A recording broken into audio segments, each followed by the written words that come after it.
তুমি কোথায় যাচ্ছ? আমি স্কুল থেকে বাসায় যাচ্ছি। এত রোদরে তুমি স্কুল থেকে হেঁটে হেঁটে বাসায় যাবে? চলো, আমাদের বাইকে জায়গা আছে, বাইকে যাবো। আমি আপনাদের চিনি না, জানি না, আমি হেঁটে যেতে পারবো। তোমার বাবা আমাকে চেনে, তোমার বাবার সাথে আমি কাজ করেছি, চলো তোমাকে পৌঁছে দেবো বাড়ি। কই, কখনো তো আপনাদের আমি দেখিনি।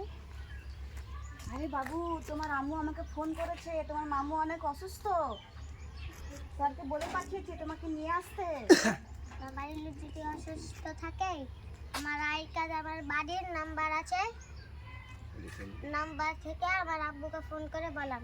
তুমি ভয় কেন পাচ্ছ বাবু? আমাকে চিনি না। দেখো তো, তুমি চকলেট খাও তো, একটু চকলেট খাও, একটু ভালো হবে। চকলেট খাও না? আমার স্কুল থেকে আর বাসা থেকে অজানা লোকের কাছ থেকে চকলেট নিতে বারণ করেছে। আমরা তো অচেনা না বাবু, দেখো তো আঙ্কেল বলছে আপনার বাবাকে চিনে।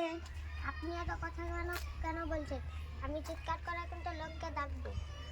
না না, তুমি ভুল বুঝছো বাবু, আমাদের চিৎকার মতন লোক না, আমাদেরকে চিনে গো, আমাদেরকে পাঠিয়েছে ফোন করে। আমি চিঠিটা জানি না, আমি নিব না। স্কুল থেকে বারণ করেছে ভাই। স্কুল থেকে বারণ করেছে। ঠিক আছে।